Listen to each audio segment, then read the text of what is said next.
สถาบันพัฒนาฝีมือแรงงาน7อุบลราชธานีเพิ่นเปิดรับผู้สมัครผู้ที่สนใจ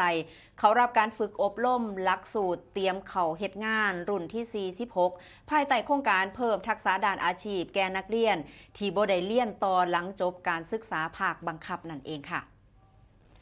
โดยมีหลักสูตรในการฝึกอบรมจำนวน9หลักสูตรนั่นก็คือหลักสูตรสร้างซ่อมเครื่องยนต์หลักสูตรสร้างซ่อมและก็บำรุงรักษารถจักรยานยนต์หลักสูตรสร้างเดินสายไฟฟ้าในอาคารหลักสูตรสร้างไฟฟ้าอุตสาหกรรมหลักสูตรผู้ประกอบการอาหารไทยหลักสูตรสร้างกึ่งหลักสูตรสร้างควบคุมเครื่องกัดและก็เครื่องกึ่ง CNC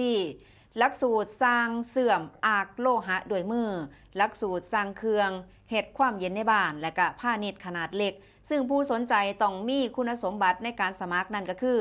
มีอายุระหว่าง15 ฮอด 25 ปีณวันที่เปิดรับการฝึกและก็สำเร็จการศึกษาขั้นพื้นฐานระดับมัธยมศึกษาปีที่3หรือว่าจบม.3 มีความประสงค์จะฝึกอาชีพและก็ฝึกได้ตลอดหลักสูตรมีสุขภาพที่แข็งแรงและก็เป็นผู้ที่บ่เสพสารเสพติดผู้ใดที่มีเงื่อนไขแบบนี้สนใจไปสมัครกันได้ค่ะเปิดรับสมัครตั้งแต่มื้อนี้ไปจนถึง22 เมษายน 2568โดยกำหนดฝึกอบรมตั้งแต่วันที่ 1 พฤษภาคมเป็นต้นไประยะเวลาในการฝึกอบรมจำนวน3เดือนโดยแบ่งเป็นการฝึกที่สถาบันพัฒนาฝีมือแรงงาน7อุบลราชธานีจำนวน2เดือนและก็ที่สถานประกอบการจำนวน1เดือนฝึกอบรมฟรีบ่มีค่าใช้จ่ายนอกจากนี้ผู้เข้ารับการฝึกอบรมสิได้รับสวัสดิการต่างๆระหว่างอบรมบ่ว่าสิเป็นเบี้ยเลี้ยงระหว่างการฝึกอบรมที่พักฟรีตลอดการฝึกและก็ชุดฝึกฟรี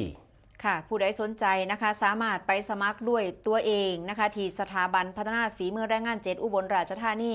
หรือว่าจะสแกน QR Code ก็ได้ค่ะตัวน้อยๆด้านล่างหน้าจอตอนนี้นะคะสแกนได้